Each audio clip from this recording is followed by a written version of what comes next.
കൃത്യമായിട്ട് മ്യൂച്വൽ ഫണ്ടിൽ നിങ്ങളുടെ പേരിൽ തന്നെ ഇൻവെസ്റ്റ് ചെയ്യും. അങ്ങനെ ലോങ് ടൈമിലേക്ക് നല്ല രീതിയിൽ വെൽത്ത് ക്രിയേറ്റ് ചെയ്യാവുന്ന ഒരു മെത്തേഡാണ് SIP. മെയിനായിട്ട് മ്യൂച്വൽ ഫണ്ടിലാണ് ആളുകൾ പറയാറ്. പക്ഷേ ഈ സെയിം പരിപാടി തന്നെയാണ് പണ്ടൊക്കെ RDയിൽ പോസ്റ്റ് ഓഫീസിലൊക്കെ ഇൻവെസ്റ്റ് ചെയ്യണത്.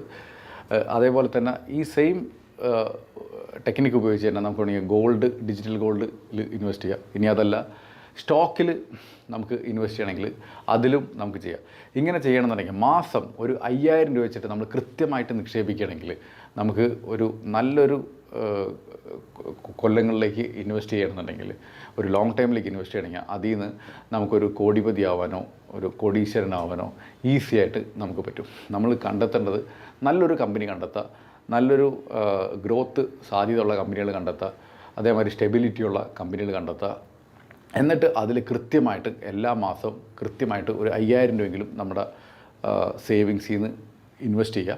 അത് കൃത്യമായിട്ട് മോണിറ്റർ ചെയ്യും. കൃത്യമായിട്ട് ലോങ് ടൈമിലേക്ക് റെഗുലറായിട്ട് ഡിസിപ്ലിനായിട്ട് ഫെയിൽ ആവാണ്ട് ഇൻവെസ്റ്റ് ചെയ്താൽ മാത്രം മതി നമുക്ക് നല്ലൊരു രീതിയിൽ വെൽത്ത് ക്രിയേറ്റ് ചെയ്യാൻ പറ്റും. എന്തുകൊണ്ടും നിങ്ങളുടെ ഒരു നെറ്റ് വർത്ത് ഉയർത്താനായിട്ട് ആഗ്രഹിക്കേണ്ടതുണ്ടെങ്കിൽ ഏകദേശം ഒരു 5000 രൂപ അല്ലെങ്കിൽ നിങ്ങളുടെ വെൽത്തിൻ്റെ 10% ഇത്തരം സേവിങ്സിന് മാസം ഉപയോഗിക്കുകയാണെങ്കിൽ നല്ലൊരു രീതിയിൽ നിങ്ങളുടെ വെൽത്ത് ക്രിയേറ്റ് ചെയ്യാനായിട്ട് പറ്റും. ഇപ്പോൾ ഇതിൽ നമ്മൾ എക്സാമ്പിളായിട്ട് എടുക്കണമെങ്കിൽ ഒരു 5000 രൂപ വെച്ചിട്ട് നമ്മൾ ഒരു നല്ല കമ്പനിയിൽ ഇൻവെസ്റ്റ് ചെയ്തിരുന്നാൽ നമുക്ക് എത്ര രൂപ വരെ നമുക്ക് ഇന്നത്തെ ടൈമിൽ നമുക്ക് ഇൻവെസ്റ്റ് ചെയ്യാൻ പറ്റും. ഒരു റിയൽ ലൈഫ് എക്സാമ്പിളാണ് എടുക്കുന്നത്. പക്ഷേ ഇതൊരു എഡ്യൂക്കേഷണൽ പർപ്പസിലാണ് എടുക്കുന്നത്. ഇപ്പോൾ ഞാൻ ഈ പറയാൻ പോകുന്ന കമ്പനി ഇനി അടുത്ത 20 കൊല്ലത്തേക്കോ അടുത്ത 30 കൊല്ലത്തേക്കോ ഈ കഴിഞ്ഞ പാസ്റ്റ് ഇയേഴ്സിലത്തെ ഗ്രോത്ത് ഉണ്ടാവണമെന്ന് വെച്ചാൽ എനിക്ക് അറിയില്ല. അത് കണ്ടെത്താനും ആ ഒരു ബിലീഫ് ഉണ്ടാക്കിയെടുക്കേണ്ടതും അത് നിങ്ങളുടെ ഉത്തരവാദിത്തമാണ്. പക്ഷേ V-Guard എന്നുള്ള കമ്പനിക്ക് വളരെ ഫേവറേറ്റ് ആയിട്ടുള്ള ഒരു കമ്പനിയാണ്. ഇപ്പോൾ കേരളത്തിലുള്ള എല്ലാവർക്കും അറിയാം V-Guardൻ്റെ ഒരു വിജയം പറഞ്ഞു കഴിഞ്ഞാൽ. ഇപ്പോൾ അതിൻ്റെ ഫൗണ്ടറായിട്ടുള്ള ചിറ്റിലപ്പള്ളി കൊച്ചൗസേബ് സാറാണെങ്കിലും എല്ലാവരുടെ ഇടയിലും വളരെ ഫേമസ് ആണ്. അദ്ദേഹം എങ്ങനെ ഒരു ചെറിയ ഐഡിയ അതൊരു സ്ഥാപനമാക്കി അതൊരു വലിയ കമ്പനിയാക്കി എങ്ങനെ അദ്ദേഹത്തിൻ്റെ പേഴ്സണൽ വെൽത്ത് ക്രിയേറ്റ് ചെയ്ത്, അതുപോലെ തന്നെ അദ്ദേഹത്തിൻ്റെ ഇൻവെസ്റ്റേഴ്സിന് എങ്ങനെ വെൽത്ത് ക്രിയേറ്റ് ചെയ്യാൻ സഹായിച്ചു എന്നുള്ളത് എല്ലാവർക്കും അറിയുന്ന ഒരു കാര്യമാണ്. ഇത്തരം കാര്യങ്ങളിൽ മിക്കപ്പോഴും ആളുകളുടെ ഒരു വിഷയമാണ് ഇതിനൊരു ബൾക്ക് പണം വേണ്ടേ. പക്ഷേ ഇത്തരം കമ്പനികളിലും നമുക്ക് മാസം 5000 രൂപ വെച്ച് കോൺട്രിബ്യൂട്ട് ചെയ്യണമെങ്കിൽ ഈ സെയിം വെൽത്ത് ക്രിയേഷൻ ഈ പറഞ്ഞ ഇൻവെസ്റ്റേഴ്സിന് കിട്ടിയ പോലെ തന്നെ നമ്മൾക്കും അതിൽ നിന്ന് നമ്മുടെ ഒരു ഷെയർ വളർത്തി എടുക്കാൻ പറ്റുമായിരുന്നു. ഇപ്പോൾ എക്സാമ്പിളായിട്ട് എടുക്കുകയാണെന്നുണ്ടെങ്കിൽ ഇപ്പോൾ V-Guard ആണ് എക്സാമ്പിൾ എന്ന് പറഞ്ഞാൽ, ഇപ്പോൾ IPO കാലഘട്ടത്തിൽ V-Guard IPOയ്ക്ക് വന്നപ്പോൾ ഏകദേശം ഒരു ഫെബ്രുവരി മാർച്ച് 2008 കാലഘട്ടത്തിലായിരുന്നു. അന്ന് 82 റുപ്പീസായിരുന്നു IPO പ്രൈസ് എന്ന് പറഞ്ഞു കഴിഞ്ഞാൽ. ഈ എല്ലാ മാസവും ഇപ്പോൾ IPO തുടങ്ങിയ അന്ന് തുടങ്ങി എല്ലാ മാസവും കൃത്യമായിട്ട് മന്ത്ലി ഒരു 5000 രൂപ വെച്ച് ഇൻവെസ്റ്റ് ചെയ്യണമെങ്കിൽ അന്ന് ഇപ്പോൾ ഉദാഹരണം പറഞ്ഞാൽ മാർച്ച് 2008 കാലഘട്ടത്തിലാണെങ്കിൽ ഏകദേശം അന്ന് ഒരു പ്രൈസ് ക്ലോസ് ചെയ്ത് ഏകദേശം ഒരു 75 രൂപ എന്നുള്ള ലെവലിലാണ്. അന്ന് നമ്മൾ 5000 രൂപ ഇൻവെസ്റ്റ് ചെയ്യണമെങ്കിൽ നമ്പർ ഓഫ് ഷെയർസ് നമുക്ക് കിട്ടുന്നത് ഏകദേശം ഒരു 65 ആ റേഞ്ചിലാണ് നമ്മുടെ ഒരു ഷെയർസ് കിട്ടുന്നത് 5000 രൂപയ്ക്ക്. ഇനി അടുത്ത മാസവും ഇപ്പോൾ അത് ഒരു 5000 രൂപ എന്നുള്ളത് ഏകദേശം ഒരു 67 ആ റേഞ്ചിലേക്ക് സ്റ്റോക്ക് പ്രൈസ് വന്നു. ഈ 65 എന്നുള്ള ഞാനൊരു അപ്രോക്സിമേറ്റാണ് പറഞ്ഞത്. എങ്ങനെയാണെങ്കിലും 73 അങ്ങനെ ലെവലിൽ നമുക്ക് ഷെയർസ് കിട്ടും. അപ്പോൾ അങ്ങനെ ഓരോ മാസവും 5000 രൂപ വെച്ചിട്ട് ഇൻവെസ്റ്റ് ചെയ്യണമെങ്കിൽ അന്നത്തെ ഷെയർ പ്രൈസ് എത്രയാണോ അതനുസരിച്ച് ഒരു നമ്പർ ഓഫ് ഷെയർസ് കിട്ടും. അപ്പോൾ അങ്ങനെയാണെന്നുണ്ടെങ്കിൽ നമ്മുടെ ടോട്ടൽ നമ്പർ ഓഫ് ഷെയർസ് എന്ന് പറഞ്ഞാൽ ആദ്യത്തെ മാസം 65, പിന്നത്തെ മാസം 65 പ്ലസ് 73 എന്ന് വെച്ചാൽ 128 അങ്ങനെ ഷെയർസ് ഇങ്ങനെ കൂടിക്കൊണ്ടിരിക്കും. അപ്പോൾ ഓരോ കൊല്ലം കഴിയുമ്പോഴും ഈ എത്രയാണോ അന്നത്തെ നമ്മൾ ഒരു മാസം നമ്മൾ വാങ്ങാൻ തീരുമാനിച്ചിരിക്കുന്നത് അന്നത്തെ ഷെയർ പ്രൈസ് അനുസരിച്ചിട്ട് 5000 രൂപയ്ക്കുള്ള എത്ര നമ്പർ ഓഫ് ഷെയർ ആണോ അത്രയും നമുക്ക് കിട്ടും, ടോട്ടൽ നമ്പർ ഓഫ് ഷെയർസ്. അപ്പോൾ അങ്ങനെയാണെന്നുണ്ടെങ്കിൽ ഇത് ഏകദേശം ഒരു 2016 കാലഘട്ടത്തിൽ ഈ പ്രൈസ് ഈ 82 തുടങ്ങിയ ഷെയർ പ്രൈസ് ഏകദേശം 2000 മുകളിലേക്ക് വന്നു. ഈ സമയത്ത് കമ്പനി ഒരു സ്റ്റോക്ക് സ്പ്ലിറ്റ് എന്ന് പറയും. എന്ന് വെച്ചാൽ എത്രയാണോ ഒരു ഷെയർ എന്നുള്ളത് അതിനെ 10 മാറ്റി. അപ്പോൾ ഒരു ഷെയറുള്ള ആൾക്ക് 10 ഷെയർ കിട്ടുന്ന ഒരു അവസ്ഥ വന്ന്. അപ്പോൾ സംഭവിച്ചതെന്ന് വെച്ചാൽ ഈ 2000 രൂപയുള്ള ഷെയറിന് ഒരു ഷെയറിന് 200 രൂപയാവുകയും ചെയ്ത് അയാളുടെ നമ്പർ ഓഫ് ഷെയർസ് എത്രയാണോ ഉണ്ടായത് അതിനെ 10 കൊണ്ട് ഗുണിക്കണം. അപ്പോൾ 10 ഷെയറായിട്ട് വർദ്ധിക്കുകയും ചെയ്തു. ഇനി അത് കഴിഞ്ഞിട്ട് 2017 കാലഘട്ടത്തിൽ, മാർച്ച് 2017 കാലഘട്ടത്തിൽ ഇപ്പോൾ ബോണസ് ഇഷ്യൂ കൊടുത്ത്, എന്ന് വെച്ചാൽ ഇവിടെ ചെയ്തേക്കെന്ന് വെച്ചാൽ 2 ഷെയറുള്ള ആളുകൾക്ക് 5 ഷെയർ ഫ്രീ ആയിട്ട് കൊടുത്ത് 2:5 എന്നുള്ള രീതിയിൽ. അപ്പോൾ അങ്ങനെയും ആളുകൾക്ക് നമ്പർ ഓഫ് ഷെയർസ് കൂടി.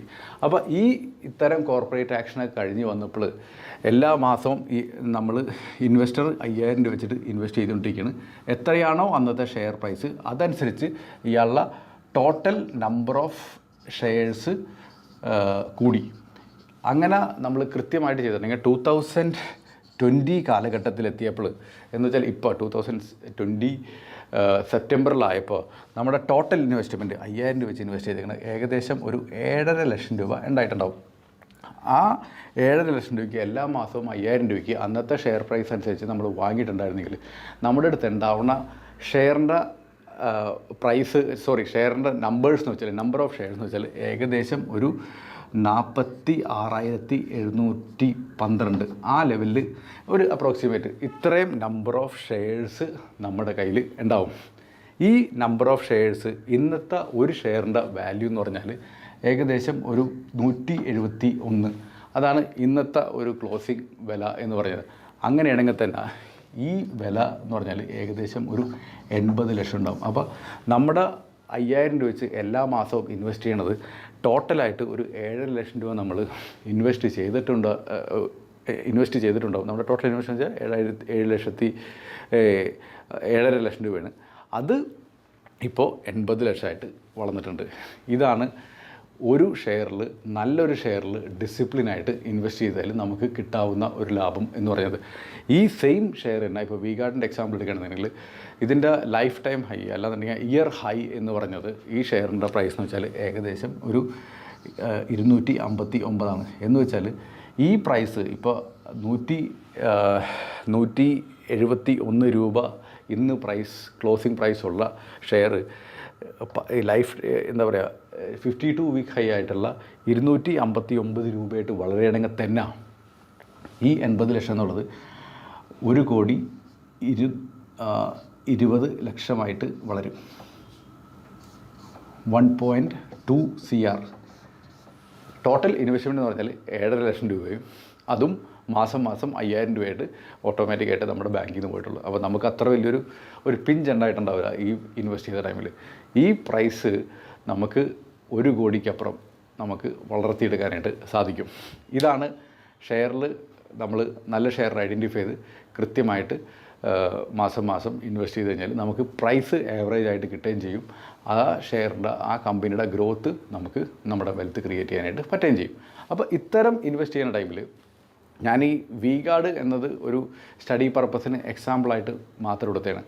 ഇനി അങ്ങോട്ട് വി-ഗാർഡിന് ഈ സെയിം ഗ്രോത്ത് ഉണ്ടാവുമെന്ന് വെച്ചാൽ നിങ്ങളാണ് തീരുമാനിക്കേണ്ടത്. അതിൻ്റെ സ്റ്റഡി നടത്തിയിട്ട് അല്ലെങ്കിൽ നിങ്ങളുടെ ഏതെങ്കിലും ഒരു അഡ്വൈസറുടെ ഹെൽപ്പ് എടുത്തിട്ട് ഇനി വി-ഗാർഡിന് ഈ ഒരു ഫ്യൂച്ചർ ഉണ്ടാകുന്ന കണ്ടതാണ്. പക്ഷേ എന്നിരുന്നാലും നിങ്ങൾ ഇത്തരം കമ്പനികൾ ഐഡൻറ്റിഫൈ ചെയ്യുക.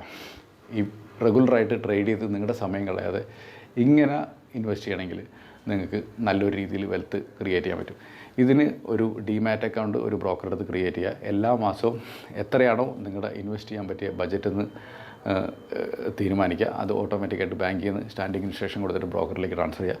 എന്നിട്ട് ഏതാണോ നിങ്ങൾ ഉദ്ദേശിക്കുന്ന ഷെയർ അതിൽ കൃത്യമായിട്ട് ഡിസിപ്ലിനായിട്ട് ഒരു ഡേറ്റ് ഫിക്സ് ചെയ്ത് അതിൽ ഇൻവെസ്റ്റ് ചെയ്യുക. പ്രൈസ് നോക്കണ്ട. കാരണം നിങ്ങൾ നോക്കുന്നത് അടുത്ത 10 വർഷമോ അല്ലെങ്കിൽ അടുത്ത ഒരു 15 വർഷമോ കാലഘട്ടങ്ങളാണ്. അപ്പോൾ ഇവിടെ 2018 നിന്ന് 2020 ആയപ്പോഴേക്കും 7.5 ലക്ഷം രൂപ ഇൻവെസ്റ്റ് ചെയ്തിട്ട് 80 ലാക്ക് വരെ നമുക്ക് ഉണ്ടാക്കിയെടുക്കാനായിട്ട് പറ്റി. ഇതിനോടൊപ്പം തന്നെ ഈ ഡിവിഡൻഡ് കിട്ടിയിട്ടുണ്ട്. ഡിവിഡൻഡിനെ കുറിച്ചിട്ട് ഞാൻ പറഞ്ഞിട്ടില്ല. ഞാൻ ക്യാപിറ്റൽ അപ്രീസിയേഷൻ മാത്രമേ പറഞ്ഞിട്ടുള്ളൂ. ഇനി ചില ആളുകൾക്ക് ഒരു ചോദ്യം ഉണ്ടാവും, ഒരു ഷെയർ മാത്രം ഇൻവെസ്റ്റ് ചെയ്ത് കഴിഞ്ഞാൽ ആ ഷെയർ എങ്ങാനും വേണ്ട രീതിയിൽ ഗ്രോത്ത് ആയില്ലെങ്കിൽ എനിക്ക് നഷ്ടമല്ലേ എന്നുള്ളത്. അത് വളരെ വാലിഡ് ആയിട്ടുള്ള ഒരു ക്വസ്റ്റ്യനാണ്. ഞാൻ റെസ്പെക്റ്റ് ചെയ്യുന്നുണ്ട്. അതിൻ്റെ പേരിൽ നമ്മൾ ചെയ്യേണ്ടത് എങ്ങനെയാണെന്ന് വെച്ചാൽ ഒരു 5 ഷെയറെങ്കിലും ഐഡൻറ്റിഫൈ ചെയ്യാം. ഇത്തരം നന്നായിട്ട് പഠനം നടത്തിയിട്ട് 5 ഷെയറെങ്കിലും നമ്മൾ കണ്ടെത്തുക. ഈ 5 ഷെയറും നമ്മൾ ഇതേമാതിരി 5000 രൂപ വെച്ചിട്ട് 1000 രൂപ വെച്ചിട്ട് ഓരോ ഷെയറിലും കൃത്യമായിട്ട് നമ്മൾ ഇങ്ങനെ ലോങ് ടൈം പോയിൻ്റ് ഓഫ് വ്യൂവിൽ ഇൻവെസ്റ്റ് ചെയ്യുക. എന്നിട്ട് അറ്റ്ലീസ്റ്റ് ഒരു 3 മാസം അല്ലെങ്കിൽ 6 മാസം കൂടുമ്പോൾ ഈ കമ്പനിയുള്ള ഫണ്ടമെൻ്റൽസ് നമ്മൾ വാങ്ങിയിരുന്ന സമയത്തുള്ള പോലെ തന്നെ അട്രാക്റ്റീവ് ആണോ, ഇനി ഭാവിയിൽ ഇത്തരം ഗ്രോത്ത് എനിക്ക് എക്സ്പെക്റ്റ് ചെയ്യാൻ പറ്റുമോ എന്നുള്ളൊരു മോണിറ്ററിംഗ് കൂടി നടത്തുക. അങ്ങനെയാണെങ്കിൽ കീപ്പ് ഓൺ ഇൻവെസ്റ്റിംഗ്. ഇതിലെന്തെങ്കിലും മാറ്റം ഉണ്ടെങ്കിൽ അതിൽ എക്സിറ്റ് ചെയ്യുക. ഇങ്ങനെ ചെയ്താൽ തന്നെ നല്ലൊരു രീതിയിൽ വെൽത്ത് നമുക്ക് ക്രിയേറ്റ് ചെയ്യാൻ പറ്റും. അപ്പോൾ സ്റ്റോക്ക് മാർക്കറ്റിലോ അല്ലാന്നുണ്ടെങ്കിൽ ഓരോ ലിസ്റ്റഡ് കമ്പനികളിൽ ഇൻവെസ്റ്റ് ചെയ്യുക എന്ന് പറഞ്ഞാൽ ഒരു ബൾക്ക് മണി വേണം എന്ന് പറഞ്ഞാൽ അതിൽ വലിയ അർത്ഥമില്ല. കുറച്ച് പൈസ മതി, നന്നായിട്ട് റിസർച്ച് നടത്തി നല്ല കമ്പനി ഐഡൻറ്റിഫൈ ചെയ്യുക. കുറച്ച് മാസം നമുക്ക് വരുന്ന സേവിങ്സിൽ നിന്ന് കൃത്യമായിട്ട് ഡിസിപ്ലിനായിട്ട് ഇൻവെസ്റ്റ് ചെയ്യുക. നമുക്കും ഓരോ പ്രൊമോട്ടേഴ്സ് വെൽത്തിയാവുന്ന പോലെ തന്നെ നമുക്കും അവരുടെ പാർട്ട്ണറാവേ, അവരെ പോലെ തന്നെ നമ്മൾ ഇൻവെസ്റ്റ് ചെയ്യുന്ന ഏത് പ്രൊപ്പോർഷനാണോ അത്രയും പ്രൊപ്പോർഷനിൽ നമുക്കും അവരെ പോലെ വെൽത്തിയാവാനായിട്ട് നമുക്ക് സാധിക്കും.